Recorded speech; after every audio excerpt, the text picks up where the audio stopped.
There's obviously gains that have been made so far, but even as that, there's still some underlying issues, especially as it pertains to matters creating awareness and even stigmatization of people living with HIV. Nimekumiss ni aje? Sasa nataka soda. Naona uko nazo? Niko na wageni. Sasa niweke hizo soda. Si nimekumiss? Pia mimi yake. Unaendelea? Wacha kunitupa sana. Tutatafutana. Susan, you are one of the persons living with HIV. How was it when you first was diagnosed? I actually tested positive because I was unwell. So I realized something was very wrong because I was battling ailments like malaria, backache, running stomach, vaginal warts and stuff. So I realized there's a problem. So I decided just to go and test. And the good thing about my story is quite different because I was mentally prepared. I had realized something was very wrong. So I went and asked for the test. So when I tested, I knew I would either be positive or negative.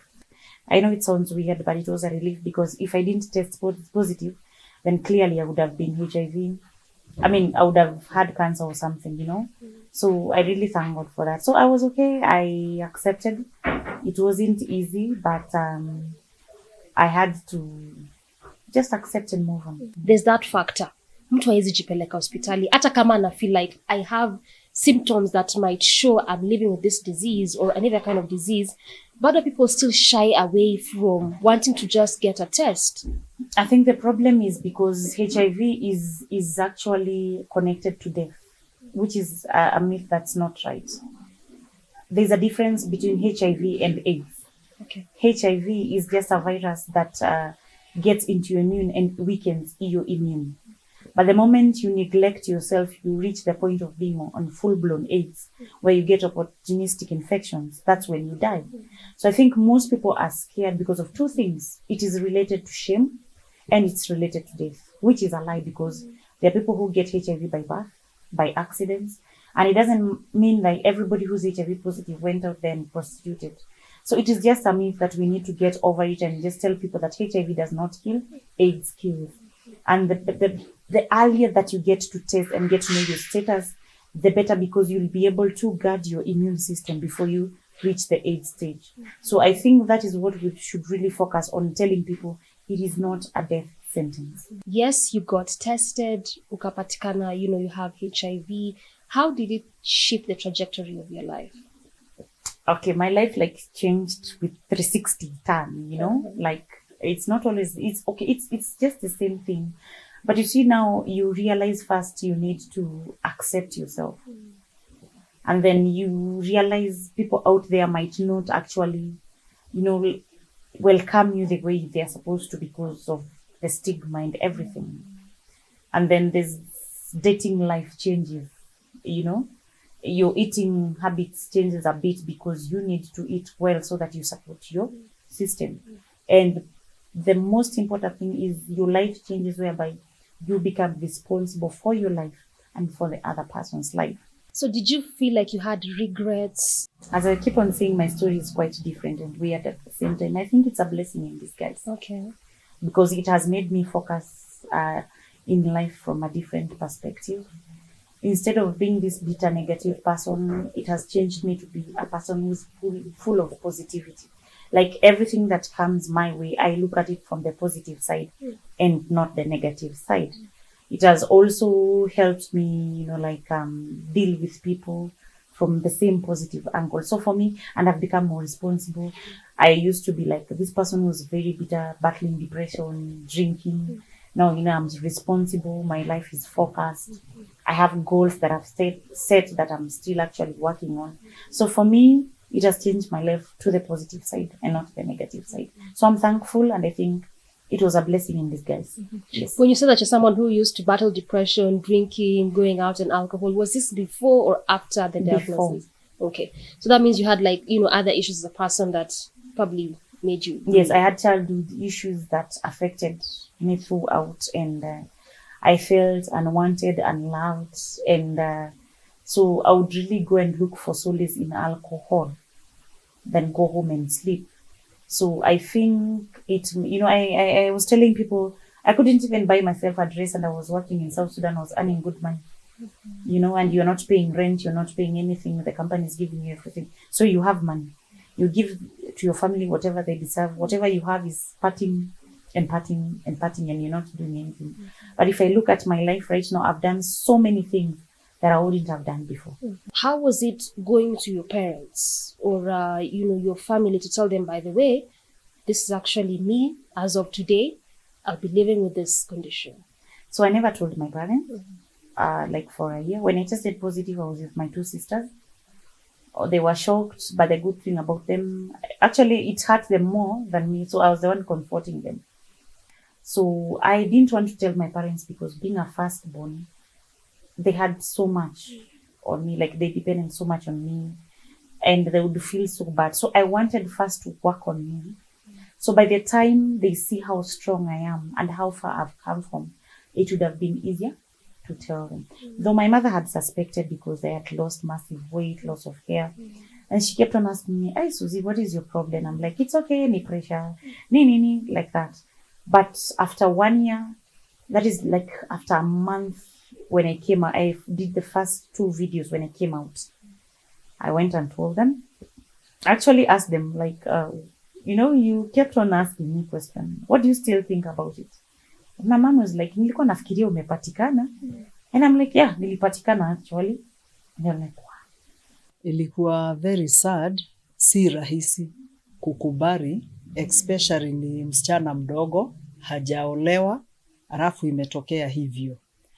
Lakini baada ya kuhuzunika na kusikia vibaya tulikubali, kwa sababu hakuna vile tungeweza kuibadilisha, na zaidi kwetu tuliweza kuchukua kwa njia rahisi, kwa sababu sisi ni watu tumeokoka na tunaamini Mungu anaponya, Mungu anainua na Mungu hupigania watu wake. Ilikuwa ngumu, lakini mimi nilipoona yeye amekubali na ako strong, anasema na ujasiri, hana uoga, hana hali. Unajua ile kitu inasumbua watu wengine. Kama angelikuwa anakuja kama amelia sana, ana kuhuzunika, kusononeka, lakini alikuja akisema, "Mimi niko hivi, mimi nasema hivi." Ana ujasiri. Basi ikabidi mimi nikubali. And as parents, African parents, there's some things you don't indulge in. But with people out there, keep on telling people, the reason I'm out here is to own my story and my mistake. There's no sugarcoating it. I need to tell people out there, if I had tested before I engaged myself, I would have known.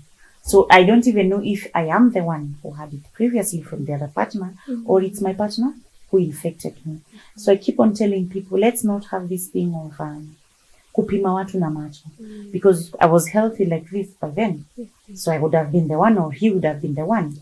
This thing of use protection, alafu siku moja mnaambiana katambe, it is wrong. It is not written on the face. Kindly test before you engage any person sexually. It is important. Yes. At what point did you decide to actually now come out and start speaking to people, creating this awareness about testing all through?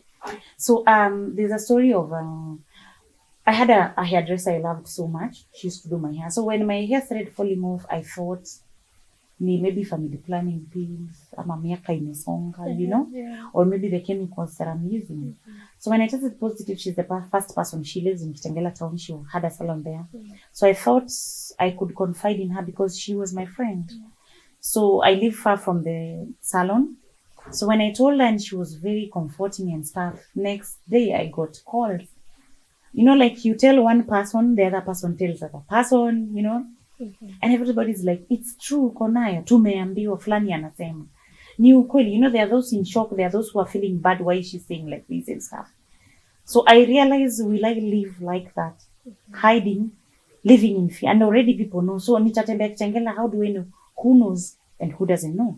So I decided, you know what? I'm going to free myself from stigma. And that's what I did. So when they kept on calling, I would be like, yeah, she's right. I'm like that. So that's how I came out. That's a year after, when I was ready, you know, like my body had started developing, like adding weight, everything was okay.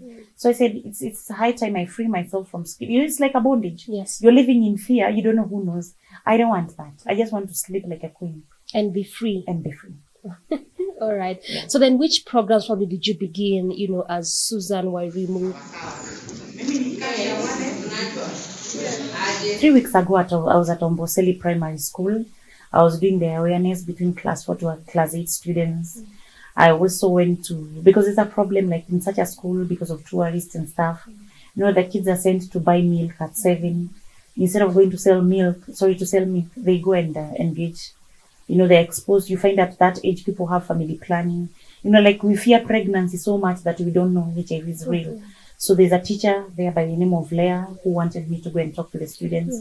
So I'm doing schools. I'm planning to go to Kisii as well. I'm also, there's a company that does road construction in Tala. I was there the other weekend. So that's what I'm doing right now. I'm opening a community-based organization, which I want to do a lot of sensitization in Kajiado, especially Kajiado South, on those remote areas and places that I can go and create a lot of awareness.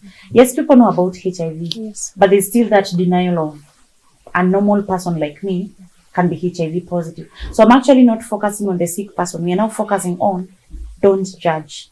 Anybody can have the virus. Yes. Wow. So clearly there's a lot that you're doing, you know, in regards to initiatives, moving from individuals to individual level to school levels to now you even want to create a CBU just for the same purpose. Yes. Let's now move to another thing, which again is also a very pertinent issue as it pertains to HIV, stigma. Because one can talk about it and you've told us your story, but not everyone is like you to be strong enough and confident enough that regardless of what everything has gone through, that they actually come out and start talking about it, you know. So how do you feel as a person we need to do away with this issue of stigma? Because again, also in as much as there are gains that are being made to as it pertains to solving the issue of HIV and AIDS, stigma still remains a pertinent issue. Yeah. Stigma is the main issue because, as I said before, it's associated, because HIV is associated with death and shame. Like, for example, where I'm at the shop, you'll hear, you know me, I joke about it because I am not embarrassed. You've become that free. Yeah. I even at times I tell people, kama si ukimwi ningekuwa hivi ama kirusi ndio, you know. Even at the hospital, they laugh a lot when I go. So you'll find utasema kitu kama hiyo, alafu somebody's like, wewe mbona unasema hivyo? The good thing I love myself, I'll tell you if uko na shida na mimi, are you embarrassed? Because I don't need such friends. So you see, that person already is embarrassed or ashamed. You know, it's like you're saying such a bad thing. And then there's that thing of, you go out and, like I have a friend who is a guy. He likes really to like, enlighten his friends. So he would call me, he'd come to Tringela and call me and tell me, Wairimu, come. You know, you can't, don't say anything first. Let them first see you get excited, then after that say something. So when we would eat, the guys would be, hey, this chick is pretty. And then later he'd be like, I've not introduced Wairimu, and they want her to introduce herself. Then I'm like, I'm Wairimu, I'm HIV positive and I'm an activist. And the guys would be like, no way. Very shocked. How? Like you know? So that thing of, we need to end that thing of HIV is supposed to write itself on the face. And then there's this thing of, people approach you, people who don't know you, you know, like the people on social media who don't know me, the people then outside there who don't know me, and they'll be like, they katia me and stuff, and the moment you tell them you're HIV positive, they're like, no way. That's a way of like putting them off. Mtu ako na HIV hasemangi. You see that fear, we are not supposed to say it.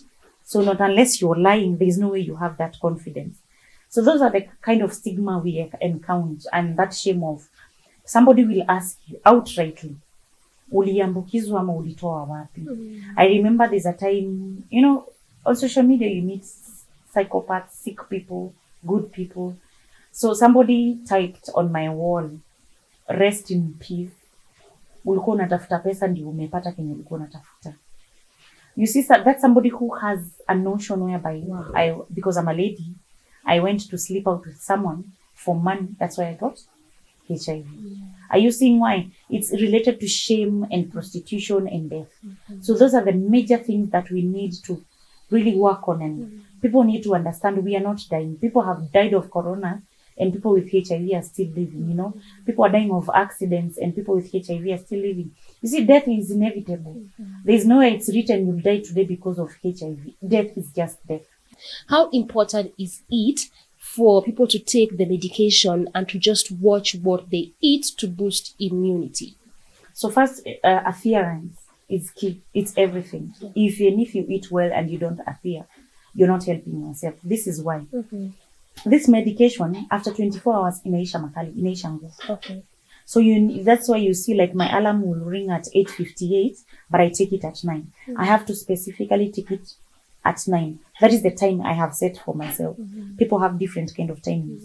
So every after 24 hours, you need to continue stabilizing your viral load, so that the viral load is the virus. You know, the load of the virus in the system is at 0. It's dormant because it's suppressed.